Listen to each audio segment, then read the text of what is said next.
사도행전 19장 쉽게 읽기를 시작하겠습니다. 우리가 빌레몬서를 시작으로 해서 사도행전을 중심으로 신약 성경을 지금 읽어나가고 있습니다.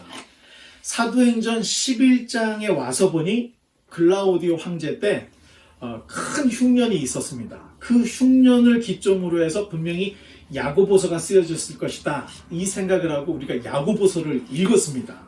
그리고 또 사도행전 18장에 사도 바울이 고린도에서 1년 6개월을 머물러서 활동한 것을 볼 때 이 분명히 고린도에서 데살로니가 전서 후서를 쓴 것이 분명합니다. 그래서 우리가 사도행전 18장 중간 부분에서 데살로니가 전서 후서를 다 읽었습니다. 그리고 오늘은 다 읽지 못했던 사도행전 18장 마무리 부분을 읽고 그리고 19장을 어느 정도 읽어 나가려고 합니다. 이제 사도 바울이 고린도에 도착한 때를 추정을 해보면 AD 49년에서 50년 초정 이런 정도로 우리가 추정을 합니다. 사실 사도행전의 그 연대, 초대교회 연대를 세상 역사와 정확하게 매치시키는 게 쉽지는 않습니다.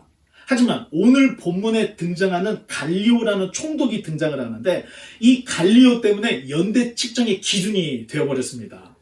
갈리오는 네로 황제의 스승이었던 이 세네카의 친형제입니다. 이 델피라는 곳에 비문이 하나 발견을 했는데 이 비문 안에 갈리오가 아가야, 옛 그리스를 이야기하는데 아가야의 총독이 된 때를 주후 52년쯤으로 이렇게 기록을 하고 있습니다. 그래서 오늘 본문에 사도 바울이 고린도에서 한 1년 6개월 정도를 사역을 했는데 떠나야 했던 이유를 오늘 본문에 기록을 하고 있습니다. 그래서 이것을 계산을 해서 생각을 해보면 바울이 고린도에 도착한 때가 49년에서 50년 초 요 정도로 우리가 추정을 해낼 수가 있습니다. 이때를 기준으로 해서 거꾸로 돌아가 보면 바울의 전도 여행의 기간들, 그리고 예루살렘의 총회, 예루살렘의 종교회의 때, 그리고 더 내려가면은 길리기아 다소로 사울이 한 10여 년 동안 그 고향에 낙향을 했던 그런 기간들, 그 이후, 그 이전에 회심을 하고 아라비아에 있었던 기간, 이런 것들을 다 추정해낼 수가 있습니다. 문제는 이 갈리오가 총독이 돼서 부임을 해왔을 때 유대인들이 일제히 일어나 바울을 기소하고 들고 일어났습니다. 그러나 바울이 해명하기도 전에 이 총독 갈리오가 몇 마디 딱 들어보더니 모두 다 해산을 시켜버렸는데 오늘 사도행전 18장 12절로 17절의 말씀을 한번 읽는 것으로 시작을 하겠습니다. 갈리오가 아가야 총독이 되었을 때 유대인이 일제히 일어나 바울을 대적하여 법정으로 데리고 가서 말하되 이 사람이 율법을 어기면서 하나님을 경외하라고 사람들을 권한다 하거늘 바울이 입을 열고자 할 때 갈리오가 유대인들에게 이르되 너희 유대인들아 만일 이것이 무슨 부정한 일이냐 불량한 행동이었으면 내가 너희 말을 들어주는 것이 옳거니와 만일 문제가 언어와 명칭과 너희 법에 관한 것이면 너희가 스스로 처리하라. 나는 이러한 일의 재판장 되기를 원하지 아니하노라 하고 그들을 법정에서 쫓아내니 모든 사람이 회 당장 소스데네를 잡아 법정 앞에서 때리되 갈리오가 이 일을 상관하지 아니하니라. 아멘. 감사합니다. 로마는 기본적으로 식민지 종교 문제는 터치하지 않았습니다. 그리고 자유를 주었습니다. 사실 고대 제국들의 이 정치 형태를 보면 식민지의 종교는 될 수 있는 대로 건들지 않았습니다. 만약 건들면 정말로 너무나도 민감한 문제, 아예 그냥 소동이 일어나기 때문에 웬만해서는 종교 문제를 건들지도 않았습니다. 이 종교 문제는 우리의 사상을 주관하는 철학보다도 뿌리가 더 깊기 때문에 로마 또는 그리고 그 이전에 있던 거의 대부분의 제국들은 종교에 대해서만큼은 손을 대지 않았는데 군사적으로 또 정치적으로 경제적으로 정리만 되면 그냥 무슨 종교를 믿든 그 종교에 대해서는 손을 대지 않았습니다. 오늘 본문에 등장하는 갈리오는 정말로 명석한 사람이었습니다. 바울의 기소가 히브리 종교 문제인 것을 파악하자마자 모두 해산을 시켜버렸기 때문에 그렇습니다.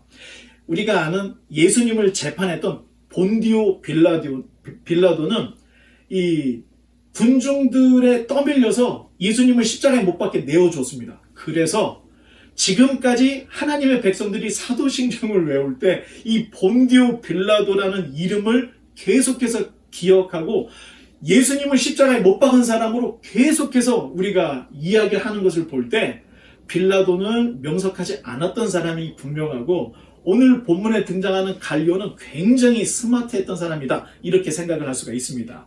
갈리오가 이렇게 처리를 하자 유대인들이 회당장 소스테네를 공개적으로 공중 앞에서 때리기 시작했습니다. 그래도 갈리오는 상관하지 않았습니다. 공사 구분을 정확하게 했고 이것이 행정적으로 로마가 터치를 해야 될 문제인지 아닌지를 확실히 판단을 해서 회당장 소스테네를 때리든 말든 아무 상관을 하지 않고 그냥 모든 일들을 마무리했습니다.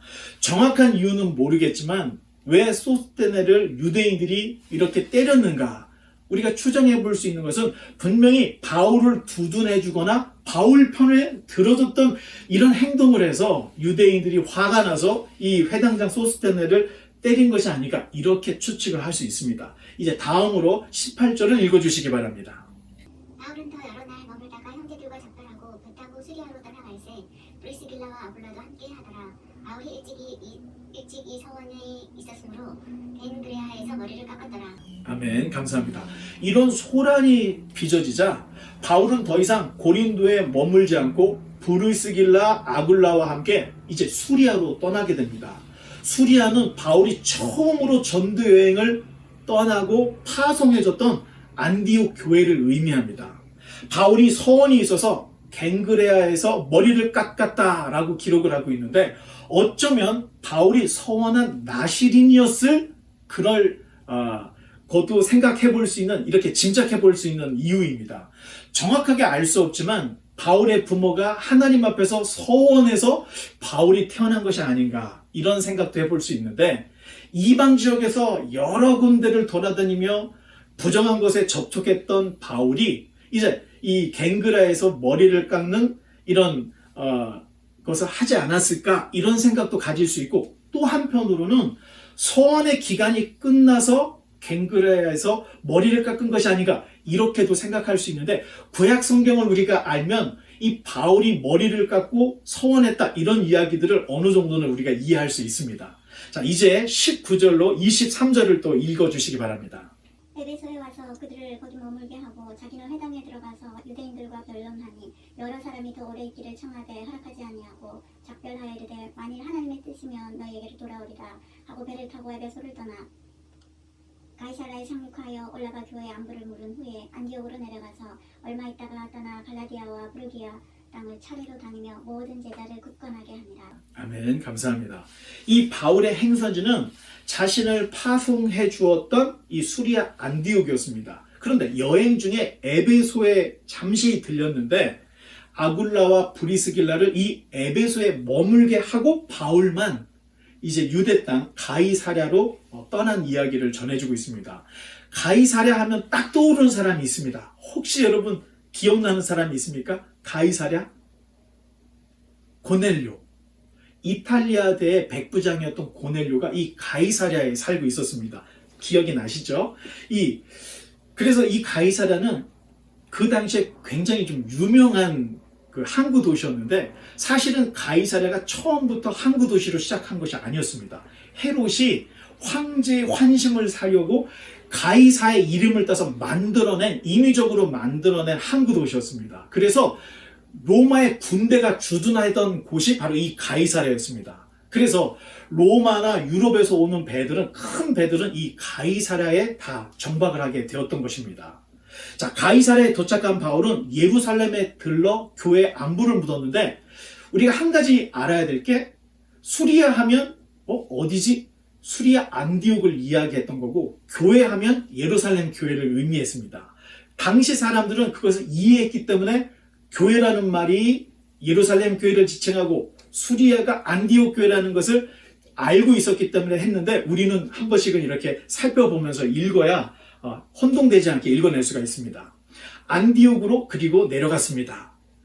여기까지 바나바와 바울이 결별을 해서 떠났던 제2차 전도 여행이 이제 바울이 수리아 안디옥으로 도착함으로 2차 전도 여행이 마무리가 됐습니다. 이야기가 굉장히 빠르게 진행이 됐습니다. 겨우 몇 절 만에 유럽, 소아시아를 지나서 이 모든 이 사역이 다 마무리가 될 정도로 빨리빨리 진행이 되고 있습니다. 이유가 이제 곧 23절에 바울이 3차 전도여행을 떠나기 때문에 이제 뒷얘기는 빨리빨리 지나가고 이제 또 세 번째 떠납니다. 이 얘기를 지금 우리에게 하고 있는 것입니다. 본문 23절에 시리아 안디옥에서 얼마 있다가, 그 기간이 정확하게 얼마인지는 모르는데 얼마 있다가 바울의 3차 전도여행이 바로 시작이 됩니다. 3차 전도여행은 갈라디아, 부르기아 땅을 순회하며 제자들의 마음을 굳건하게 하는 사역으로 시작을 하고 있습니다. 2차 전도여행 때는 예수의 영, 성령님이 더 이상 아시아에서 사역을 하지 못하게 하셨기 때문에 사도행전 16장에 돌아가서 보면 바울이 부르기아와 갈라디아 땅을 그냥 지나쳐서 충분히 복음을 전하지 못하고 무시아, 그리고 무시아에서 드로아로 가서 드로아에서 이 빌립보로 가는 내용을 우리에게 전해주고 있습니다. 그러나 이제 3차 전도여행은 바울이 가고 싶었지만 성령이 가지 못하게 해서 하지 못했던 이 갈라디아, 부르기아 땅을 순회하는 곳으로 3차 전도여행을 시작하고 있습니다. 이제 본문 24절로 26절의 말씀을 또 읽어주시기 바랍니다. 알렉산드리아에서 난 아볼로라는 유대인이 에베소에 이르니 이 사람은 언변이 좋고 성경에 능통한 자라. 그가 일찍이 주의 도를 배워 열심으로 예수에 관한 것을 자세히 말하며 가르치나 요한의 세례만 알 따름이라. 그가 회당에서 담대히 말하기 시작하거늘 브리스길라와 아굴라가 듣고 데려다가 하나님의 도를 더 정확하게 풀어 이르더라. 아멘. 감사합니다. 바울이 수리아 안디옥에서 세 번째 전도여행을 떠날 때 브리스길라 그리고 아굴라가 머물고 있던 이 에베소에 아볼로라고 하는 인물이 방문했다는 이야기를 해주고 있습니다. 사실 그 당시의 인물들 하면은 정말로 굉장히 많을 것입니다. 그런데 성경에 이름이 올라갔다 하는 사람은 굉장히 우리가 주목해야 될 사람이라는 것을 생각을 해야 되는데 아볼로가 그런 인물이라는 것입니다. 아볼로는 로마 시대의 3대 도시였던 알렉산드리아에서 태어난 사람이었다. 이렇게 소개해주고 있습니다. 알렉산드리아는 학문의 도시였고 또 도시 이름도 헬라 문화의 전도자였던 이 알렉산더 대왕의 이름을 그대로 딴 알렉산드리아라고 이름을 붙일 정도의 이런 도시였는데 이 알렉산드리아에 세계적인 도서관이 있었습니다. 그리고 이 알렉산드리아에서 히브리 성경이 헬라어로 번역이 되는 일이 바로 이 알렉산드리아에서 있었습니다. 아볼로는 알렉산더 출신으로 말을 잘했고 성경에 능한 자였다. 이렇게 소개하고 있습니다. 말을 얼마나 잘했는지 사실 바울도 말하면 둘째가라면 서로 할 사람인데 바울 앞에서 언변이 좋다 할 정도라면 이 아볼로가 말을 얼마나 잘했던 사람인지 우리가 생각해 볼 수가 있고 성경에 능했다라고 이야기할 정도면 아볼로가 굉장히 특별한 사람이었다. 이렇게 우리는 추정할 수가 있습니다. 그런데 아볼로를 브리스길라와 아굴라 부부가 데려다가 하나님의 도를 더 정확하게 풀어서 가르쳤다. 이 이야기를 하고 있습니다. 그랬더니 이 사자에게 날개를 달아준 격이 되어서 아볼로가 소아시아에만 머무는 것이 아니라 이제 아가야, 이 고린도, 아테네 그 지역으로 가는 내용이 기록이 되어 있습니다. 이제 27절로 28절의 말씀을 또 읽어주시기 바랍니다. Apollos had been thinking about going to Achaia, and the brothers and sisters in Ephesus encouraged him to go. They wrote to the believers in Achaia, asking them to welcome him. When he arrived there, he proved to be of great benefit to those who by God's grace had believed. He refuted the Jews with powerful arguments in public debate. Using the scriptures, he explained to them that Jesus was the Messiah. 아멘. 감사합니다. 아볼로는 초대교회 다크호스였습니다. 유대교와의 논쟁에서 아볼로를 이길 만한 사람이 없었다. 이 정도로 성경에서 이야기한다면 아볼로는 바울 다음 정도의 학자 중에 학자였고 전도자 중에 전도자였다. 이렇게 생각을 합니다.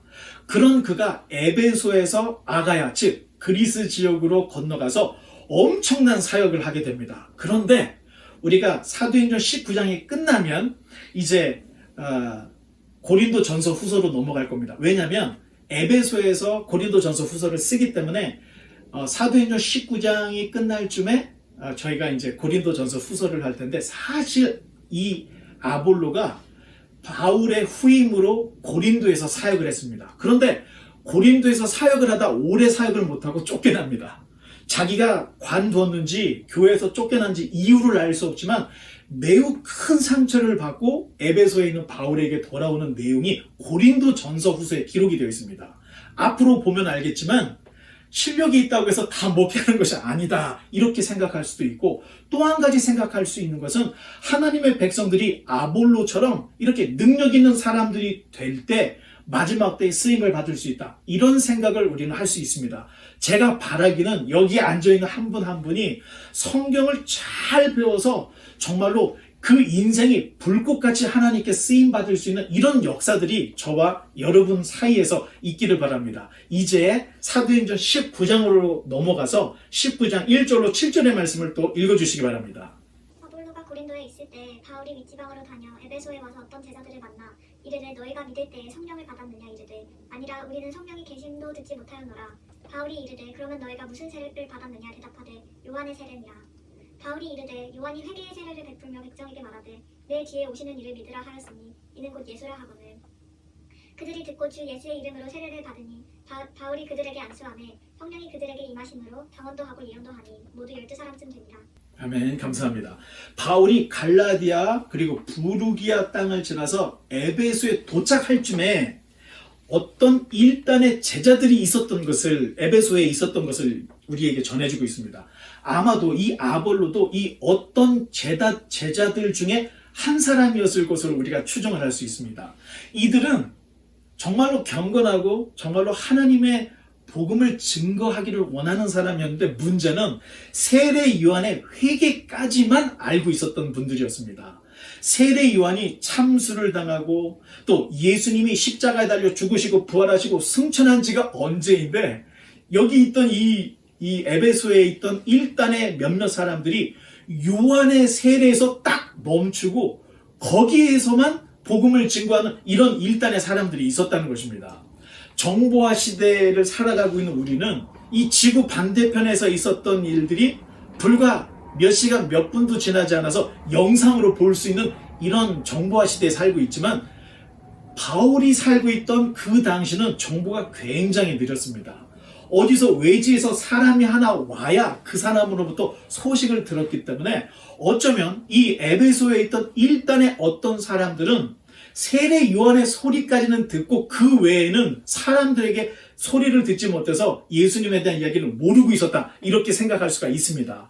바로 여기에서 사도행전에 기록된 그리고 네 번째 성령의 임재 기록이 기록되어 있습니다. 첫 번째는 오순절 예루살렘에 임재하셨고, 두 번째는 사마리아에서 요한과 베드로와 요한이 세례를 할 때 임했다, 이런 얘기가 있고, 세 번째는 가이사랴의 고넬료 집에서 베드로가 설교할 때 성령이 임하셨던 내용이 기록되어 있습니다. 중요한 것은 여기에 에베소에서 바울이 안수를 줄 때 성령이 임하는 내용은 바울의 사도성을 증거해주는 것에 무게가 실려 있다는 것입니다. 그래서 바울이 안수를 할 때, 그냥 설교를 할 때 성령이 임한 것이 아니라 베드로와 요한이 안수를 할 때 성령이 임했던 것처럼 똑같이 그 권위가 바울에게도 있어서 바울이 안수했더니 성령이 임했다, 여기에 무게중심을 두고 기록을 하고 있다는 것입니다. 본문 8절에 보면 두란노 서원에서 아예 바울이 제자들을 엄청나게 양성을 하는 내용이 기록이 되어 있고, 또 11절에 가서 보면 바울에게서 놀라운 능력이 나타나는 이야기까지도 기록이 되어 있습니다. 사도행전 19장이 끝나면 이제 아까 말씀드렸던 것처럼 고린도 전서 후서를 우리가 이제 읽어 나갈 것인데, 바울이 이곳에서 에베소에 한 2년 3개월 정도를 체류하는 기간에 에베소에서 고린도 전서 후서를 썼다, 이렇게 생각을 해서 19장 이후에는 우리가 고린도 전서 후서를 읽어 나갈 것입니다. 이제 8절로 10절의 말씀을 또 계속해서 읽어주시기 바랍니다. 바울이 회당에 들어가 석 달 동안 담대히 하나님 나라에 관하여 강론하며 검연하되 어떤 사람들은 마음이 굳어 순종하지 않고 우리 앞에서 이 돌을 비방하거늘 바울이 그들을 떠난 제자들을 따로 세우고 드라노 서원에서 날마다 강론하니라. 주의 말씀을 듣더라. 2해 동안 이같이 하니 아시아에 사는 자는 유대인이나 헬라인이나 다 주의 말씀을 듣더라. 아멘. 감사합니다. 바울이 에베소 회당에서 한 석 달 동안 복음을 전했는데 이 시기하던 유대인들 때문에 더 이상 3개월 이상을 할 수가 없었습니다. 그래서 옛날 같았으면 빌립보에서 데살로니가로, 데살로니가에서 베레아로, 아테네로, 고린도로 갔지만 이제는 전략을 바꿨습니다. 에베소에서 아예 한 곳을 빌렸는데 두란노 서원이라는 것을 빌려서 아예 2년 동안 매일매일 성경을 강론을 했다. 이 내용을 우리에게 전해주고 있습니다. 그로 인해서 아시아 지역에 엄청난 부흥이 일어났습니다. 복음의 중심이 이제는 예루살렘에서 북쪽에 있는 안디옥으로 가고 안디옥에서 이제는 멀리 소아시아의 중앙에 있는 이 에베소로 옮겨지는 장면을 우리가 보고 있습니다. 그래서 신약 성경의 맨 마지막 요한계시록을 보면 이 요한계시록은 아시아에 있는 7교회에게 보내는 계시의 말씀이다. 이렇게 기록이 되어 있습니다. 유럽이 아니고 또 유대 땅이 아니고 아시아에 있는 7교회에게 보내는 메시지가 바로 이 요한계시록인 것입니다. 단연 이 에베소 교회가 제1교회이고 두 번째 서머나, 버가모, 두아디라, 사데, 빌라델피아, 라오디게아 교회. 그 외에도 드로아, 아소, 골로새, 히에라폴리스 이런 지역에 복음이 잔뜩 전파되고 교회들이 세워졌는데 이 모든 것들이 바울이 두란노 서원에서 2년 동안 날마다 성경을 강론하고 들었던 제자들이 퍼져서 온 아시아에 복음을 전했던 것입니다. 이때 우리가 처음으로 읽었던 빌레몬서의 가정교회를 이끌고 있던 이 빌레몬도 두란노 서원에서 바울의 이 강론을 듣고 제자가 된 것이 아닌가 이렇게 추정을 합니다. 두란노라고 하는 말은 철학자 이름입니다. 철학자 이름. 두란노라는 이 철학자가 학당을 열었던 곳인데 그곳에 쓰지 않는 시간을 바울이 빌려서 거기에서 하루에 매일매일 성경 강론을 했던 곳. 그래서 두란노 서원이라는 이름이 붙었는데 오늘날도 우리가 두란노 서원하면 굉장히 유명하죠. 사실은 두란노가 철학자의 이름이고 두란노 서원이 두란노라는 철학자가 강의했던 곳, 그 장소를 두란노 서원이라고 하는 것입니다. 이제 11절과 12절을 또 읽어주시기 바랍니다. 하나님이 바울의 손으로 놀라운 능력을 행하게 하시니 심지어 사람들이 바울의 몸에서 푼수가 있는 앞치마를 가져다가 병든 사람에게 얹으면 그 병이 떠나고 악귀도 나가더라. 아멘. 감사합니다. 능력은 기독교가 아닌 타종교에서도 일어납니다.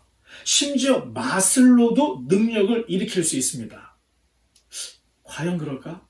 출애굽기에 보면 모세가 막대기를 던졌는데 애굽에 있는 술사들도 똑같이 했다고 이야기를 하고 있습니다. 마술을 하는 사람도 능력이 있습니다.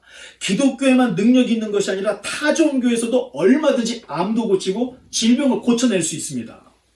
중요한 것은 능력을 행하는 사람이 누구냐? 이것이 중요하다는 것입니다. 예를 들어 여러분, 노래는 누구나 할 수 있습니다.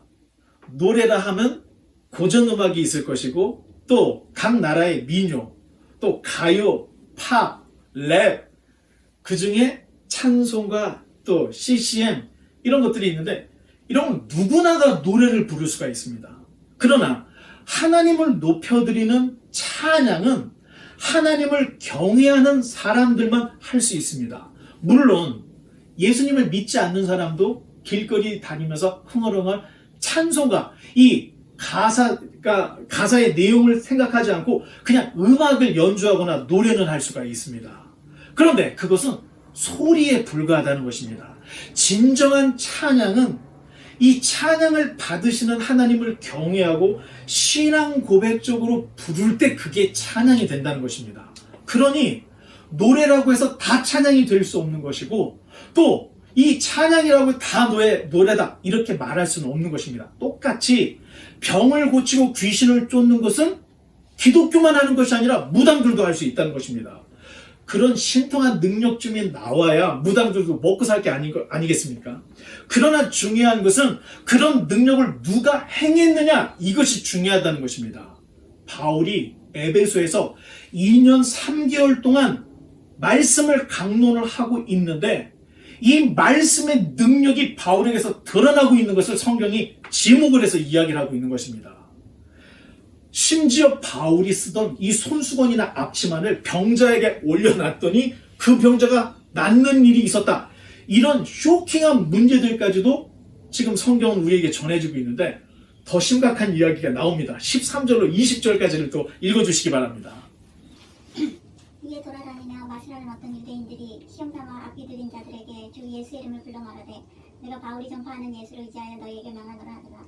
유대의 한 제사장 스게와의 7 아들도 이 일을 행하더니 악기가 대답하여 이르되 내가 예수도 알고 바울도 알거니와 너희는 누구냐 하며 악기 들린 사람이 그들에게 뛰어올라 눌러 이기니 그들이 상하여 벗은 몸으로 그 집에서 도망하는지라. 에베소에 사는 유대인과 헬라인들이 다 이 일을 알고 두려워하며 주 예수의 이름을 높이고 믿는 사람들이 많이 와서 자복하여 행한 일을 알리며 또 마술을 행하던 많은 사람이 그 책을 모아가지고 와서 모든 사람 앞에서 불사르니 그 책값을 계산한즉 은 5만이나 되더라. 이와 같이 주의 말씀이 힘이 있어 흥왕하여 세력을 얻으니라. 아멘. 당시 우리가 생각했던 것 이상으로 마술 문화가 굉장히 발달했습니다. 심지어 유대인들 사이에서도 마술이 유행을 했는데 우리가 바울이 전도여행을 떠날 때 만났던 마술사 시몬, 바예수, 박수 엘루마, 이게 다 유대인들이었습니다. 그럼에도 불구하고 하나님을 믿는 유대인이었음에도 불구하고 마술로 짭짤한 이익을 얻고 있었던 것입니다. 에베소에 있는 유대교의 리더들, 그들도 역시 마술의 능력을 꽤 많이 행했던 것으로 볼 수 있는데 유대의 제사장 스게와의 7 아들도 예수의 이름으로 귀신을 쫓아내는 실험을 했다는 것입니다. 그런데 문제는 이렇게 귀신을 예수님의 이름으로 쫓았을 때 귀신이 내가 바울도 알고 예수도 하는데 너는 누구냐? 모욕만 당하고 쫓겨났던 일이 생겼는데 그 소문이 많은 사람들에게 퍼져서 두려움을 줬다. 이 얘기를 오늘 본문에서 하고 있습니다. 오늘 본문에 회심한 유대인과 헬라인들이 마술책을 모아서 불을 태웠는데 그 책값만 은 5만, 단위를 쓰지 않았습니다. 은 5만이라고 했는데 당시의 로마 시대 유대인들의 이 단위를 생각해보면 은 5만 세겔 이렇게 생각할 수 있습니다. 은 5만 세겔을 우리가 쉽게 한국 돈으로 대충 계산만 해도 150억이 넘는 이런 비용입니다. 오늘 가톡 시간에 여러분 성령의 능력과 마술에 대해서 또 하나님의 표적과 마귀의 역사에 대해서 우리가 함께 나눴으면 좋겠습니다. 귀신이나 유령을 본 경험이 있으신 분들은 한번 그런 경험들을 한번 이야기를 해주셨으면 좋겠고 설명이 되지 않은 영적인 체험을 한 경험이 있으신 분들도 함께 이야기를 나누어 주시면 성경에서 이야기하고 있는 마술과 표적이라는 것은 마술하고는 좀 틀립니다. 표적은 어떠한 증거가 기적으로 드러났다. 이럴 때는 표적이 됩니다. 그런데 내가 억지로 나의 유익을 위해서 내 필요에 의해서 능력을 하는 것을 성경은 마술로 표현을 하고 있습니다. 이런 것들을 우리가 함께 이야기를 하려고 생각을 합니다. 은 5만이나 되는 책이라고 한다면 정말로 그때 당시에 수많은 사람들이 마술에 빠져 있었구나 이런 것들을 알 수가 있습니다. 자, 바울로 인해서 책들이 다 태워지는 이런 일이 에베소에서 있었다는 것을 우리에게 전해주고 있습니다. 이제 말씀의 결론을 맺겠습니다. 2차 전도 여행 때 성령님께서는 더 이상 아시아에서는 복음을 전하지 말라 이렇게 하셨습니다. 그런데 왜 성령님께서는 복음을 증거하려고 하는데 전하지 못하게 하셨을까? 우리가 빌립보 전도를 통해서 빌립보에 복음 전하는 게 시급해서 빨리 오게 하셨구나 이렇게 우리가 한번 이야기를 나눴던 기억이 있는데 또 다른 측면이 있습니다.